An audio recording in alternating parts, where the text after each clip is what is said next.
Welcome friends, ICI परिवार में आपका स्वागत है। आज अपन यहाँ पे एक इंपॉर्टेंट टॉपिक डिस्कस करने वाले हैं। NTA means national testing agency ने जेईई मेन 2020 का डेट निकाल चुकी है और अधिकतर संभावना यही है कि ये एग्जाम इसी पीरियड के बीच में होने वाला है। तो इससे पहले बच्चों को ये जानना बहुत जरूरी है कि इंपॉर्टेंस क्या है हर एग्जाम की, हर चांसेस आपको मिल रहा है, इसकी इंपॉर्टेंस क्या है। क्योंकि बच्चे सिर्फ फ्लो में चले जाते हैं और उन्हें पता नहीं होता है कि उनको नंबर ऑफ चांसेस कितने मिल रहे हैं, कहां पे मेहनत करनी चाहिए और उसका एक चांस जो छूट रहा है वो भी उसके लिए कितना मायने रखता है, ये उसे जानकारी नहीं होती है। तो यदि इस सब के बारे में आप डिटेल से जानना चाह रहे हैं तो लास्ट तक वीडियो में बने रहिएगा।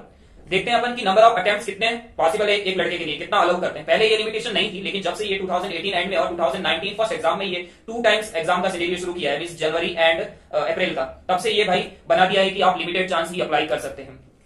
तो टोटली आपको यहाँ पे 6 चांसेस दिए जाएंगे और 6 चांसेस मींस कैसे और उसमें से इंपॉर्टेंट कितना है वो अपने को देखना है। एक आप यहाँ 12th के साथ जेईई मेन दे सकते हैं, जब आप 12th अप्रैल में देने जा रहे हैं तो उसके साथ में आप जनवरी वाला एग्जाम भी दे सकते हैं और उस टाइम का जो अप्रैल का आपका जेईई मेन का एग्जाम होने वाला है बोर्ड के जस्ट बाद में, वो एग्जाम भी आप दे सकते हैं। ठीक है, तो इसके बाद अपन देखते हैं कि उसी के नेक्स्ट ईयर में जो एग्जाम होने वाला है, आप 12th आज यदि 18 में पास आउट है तो आपका 19 वाला और 19 के जस्ट बाद वाला मींस 20 वाला 2 एग्जाम आप और दे सकते हैं। हर साल में मींस एक साल में आप 2 एग्जाम मींस 3 इयर्स में आप 6 एग्जाम टोटली दे सकते हैं। मींस हर साल आपको 2-2 साल का 2-2 चांसेस मिलेंगे ना। इंपॉर्टेंट बात होती है कि इनमें से काफी बच्चों का, मैं इन जनरल बात कर रहा हूं, 90% बच्चे होते हैं, 90 नहीं बोल सकता, 70% बच्चे होते हैं जो विदाउट कोचिंग करते हैं या फिर नॉर्मल कोचिंग करते हैं जहां पे उनको सिर्फ बोर्ड का पढ़ाया जाता है, सपने भले ही आईआईटी के देखें। और 30% बच्चे होते हैं जो बहुत अच्छे से 6 या 7 के बाद में प्रिपरेशन में लग जाते हैं। तो ऑन एन एवरेज बच्चे की बात करूं तो 12th के साथ पहला चांसेस अटेम्प्ट करना उसके लिए इतना इजी नहीं होता है। तो उस चांस को वो डरावने ढंग से ले लेता है और जस्ट आपको ट्राई करने के लिए वो ट्रायल एंड एरर के बेस से वो ऐसे एग्जाम को फाइट करता है। उसके बाद में बात आती है जब नेक्स्ट वाले एग्जाम की अप्रैल में, तो बोर्ड के सिनेरियो से जस्ट वो उठा होता है और बोर्ड का जो 1 मंथ का प्रिपरेशन होता है उसमें काफी लगा लेता है। तो बंदे को वो एग्जाम भी फाइट करना 50% बच्चों के लिए डिफिकल्ट जाता है, लेकिन 50% बच्चे उसमें कर जाते हैं। तो जो कर जाते हैं उनके लिए बहुत अच्छी बात है, लेकिन जो नहीं कर पाते हैं उनके लिए ये दोनों चांसेस चले जाते हैं। नाउ बंदा क्या करता है, उसके बाद में 1 साल का गैप लेता है और नेक्स्ट ईयर का वो एग्जाम देता है। तो मैं यहाँ पे यही बात करने जा रहा हूँ कि आप यदि 12th में हैं, आप यदि ड्रॉपर हैं, 1 ईयर गैप लिया है या 2 ईयर लिया है, जो भी लिया है, आपके लिए ये चांसेस कितने इंपॉर्टेंट है और जो नए आने वाले 12th में बच्चे उनके सबके लिए बहुत यूजफुल होगा कि आपको कितना ध्यान रखना है और इस जो चांसेस नंबर ऑफ चांसेस में आप गैप ले रहे हैं या किसी को नलीफाई कर रहे हैं या एग्जाम नहीं दे रहे हैं, उसका आपके लाइफ पे आने वाला इफेक्ट क्या होगा, ये सब चीजें अपन यहाँ पे देखने वाले हैं। ठीक है, तो यदि मैं 2020 जेईई मेन की बात करूं तो यहाँ पे इन्होंने बोला है कि आप वही बच्चा एग्जाम इसको फाइट कर सकता है या इस एग्जाम में बैठ सकता है जिसने या तो 2020 में 12th पास कर रहा है या फिर उसने 18 में या 19 में पास किया है। मींस 18 में जिसने पास किया है उसके लिए बहुत इंपॉर्टेंट चीज है कि उसके लिए लास्ट चांस रहेगा और 19 एंड 20 की बात भी अपन करते हैं। 18 वाले के लिए ये लास्ट चांस है, लेकिन 19 वाले के पास अभी भी चांसेस है। 19 वाले ने 2 अटेम्प्ट 19 में दे दिए, ठीक है, फिर 20 का जनवरी अटेम्प्ट भी चला गया तो उसके पास अभी 3 चांसेस है। मींस उसके लिए ये थर्ड लास्ट चांसेस है। तो मेरा यकीन मानिए, आप लास्ट चांस के लिए वेट करने से बेहतर है कि जो अभी चांसेस मिल रखा है, भले ही इसके लिए 70 या 75 डेज हो, लेकिन आपको 100% आपका देना है। आपको समझना है कि ये जो चांस मिल रहे हैं इसकी वैल्यू क्या है। 20 में जो देने जा रहा है, 20 वाले बच्चे के लिए अभी काफी चांसेस है, 5 चांसेस किसके पास पड़े हैं, लेकिन प्रश्न ये उठता है कि क्या उसको हर चांस के लिए वेट करना चाहिए क्या? नहीं, आंसर मिलेगा कि वहां पे उसको वेट नहीं करना चाहिए। हर चांसेस आ रहा मींस आपका लाइफ का कुछ पीरियड निकल रहा है, कुछ टाइम आपका निकल रहा है और आपके पास पता है आपको आजकल एज 50 to 60 होता है, तो उसमें काफी समय निकल जाएगा। तो बहुत इंपॉर्टेंट है समय। अभी तक मजे में चल रहे हैं इसलिए पता नहीं चल रहा है। जब आप 23 या 24 क्रॉस आउट होंगे या फिर आप जस्ट एग्जाम कॉलेज से पास होंगे, तब उसके बाद आपको पता चलेगा कि कितना इंपॉर्टेंट टाइम होता है। नाम क्वेश्चन आता है कि क्यों मुझे नहीं चांसेस को मुझे वापस से गैप नहीं लेना चाहिए या लास्ट चांस तक क्यों नहीं वेट करना चाहिए। तो इसके लिए क्वेश्चन का आंसर इस प्रकार होगा कि देखो, जब आप है ना बचपन में होते हैं तो 1 से 5 ईयर तक, आपकी 5 साल की एज तक इन जनरली बच्चा सिर्फ खेल खेल में अपना जीवन निकाल देता है। ये मैं ग्रामीण एरिया के बच्चों की और सबका मिला के ऑन एन एवरेज बात कर रहा हूं कि ऐसा होता है। सिटी में होता है कि थर्ड से ही उसकी प्रिपरेशन चालू करवा दी जाती है, लेकिन इन जनरली यही होता है। ठीक है, नाउ यदि बंदा उसके बाद में यदि वो 17 ईयर तक यदि बात करें, 17 ईयर तक, तो वो अपना 12th पास कर पाता है इन जनरल बच्चों का, बशर्ते वो बीच में कहीं फेल नहीं हुआ हो। 12th के बाद में यदि वो एडमिशन लेता है और गैप नहीं लेता है तो वो 12th के बाद में 21 ईयर तक अपना एजुकेशन बीटेक का कंप्लीट कर पाता है, मींस अपनी इंजीनियरिंग पूरी कर पाता है। अब इंजीनियरिंग के बाद उसको जॉब मिल गया, सपोज उसी ईयर में जॉब मिल गया, तो जॉब स्टेबिलिटी भी चाहिए, तो उसको 2 साल का गैप ऐसा लगेगा, मींस कंपनी में वर्क करेगा लेकिन अपनी जॉब स्टेबिलिटी बनाए रखने के लिए थोड़ा अपने को डेवलप करने के लिए उसको 2 ईयर डालने पड़ेंगे। और या फिर किसी ने लोन वॉन ले रखा है तो उसको निकालने के लिए वगैरह 2 ईयर्स मिनिमम मान रहा हूं मैं, यहाँ पे मिनिमम क्राइटेरिया रख रहा हूं।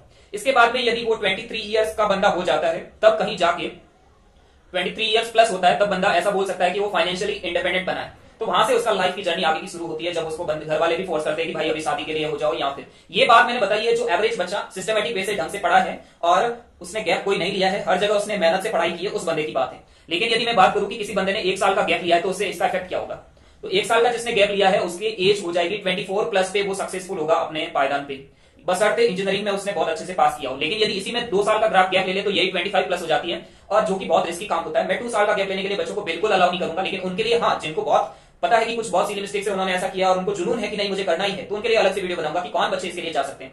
हर एवरेज बच्चा 2 साल के गैप के लिए नहीं जा सकता।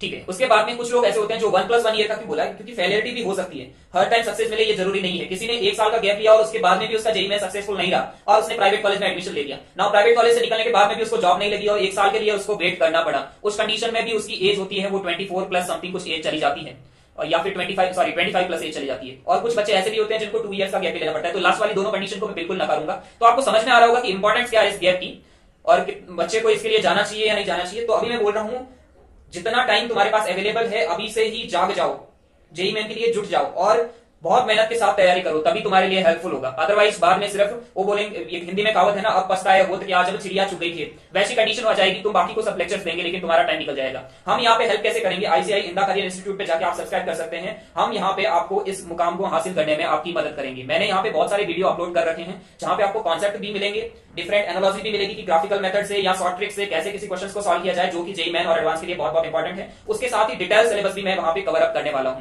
मैंने काफी वीडियोस डाल रखे हैं आपके, जहां पे बच्चों के इन जनरल डाउट रहते हैं, वो टीचर से पढ़ने के बाद भी नहीं समझ पाते, तो ये सब चीजें आपको यहाँ पे मिलेगी। अभी मैंने एक quadratic equation and theory of equation पे एक सीरीज शुरू की है, आप वहां पे जाके इस सीरीज को देख सकते हैं। ये 2021 के लिए जो स्टूडेंट प्रिपरेशन कर रहे हैं उनके लिए फुल्ली कवर्ड सिलेबस होगा जेईई मेन और जेईई एडवांस का, और मैं गारंटी के साथ बोलता हूँ डिटेल सिलेबस होगा। और इसी के साथ मैं और शुरू करने जा रहा हूं अभी थोड़े दिनों में ही, जिसमें मैथमेटिक्स कैसे पूरा कवर किया जाए शॉर्ट में, जो भी 70 डेज बचे हैं उसमें इसका टाइम टेबल भी मैं एक वीडियो बनाने वाला हूं और साथ ही साथ कुछ और वीडियो अपलोड भी करने वाला हूं। ठीक है, तो आप मेरे चैनल पे जाके सब्सक्राइब कर सकते हैं। अभी डे बचे हैं अपने पास, ये 18 से 23 जुलाई के बीच एग्जाम होने वाला है, मींस आपके पास नियर बाय कुछ दिन बचे हैं। ठीक है, तो इसमें मैं नेक्स्ट वीडियो लेके आ रहा हूं कि कैसे इसमें प्रिपरेशन करनी है, क्या स्ट्रेटजी होनी चाहिए आपकी, तो बेस्ट वे में आपका टाइम का यूटिलाइजेशन कैसे करना है इस 2020 जेईई मेन को देने के लिए। ये बात बहुत बहुत इंपॉर्टेंट है। जो बच्चे 18 के हैं उनको तो जान लगा के लग जाना चाहिए, उनका लास्ट चांस है। जो 19 के हैं उनको भी ऐसा नहीं सोचना चाहिए कि मेरे पास 3 चांस और बचे हैं। नहीं, आपके जीवन के टाइम निकलते जा रहे हैं, टाइम निकलता जा रहा है, आप फ्लो में बह रहे हैं लेकिन पता नहीं चल रहा है। इन सब की भरपाई करनी पड़ेगी, तो जितना जल्दी हो उतना मेहनत करके टारगेट को हासिल करो। आज मेहनत नहीं करोगे तो कल करनी पड़ेगी, बेटर है आज ही शुरू कर लें।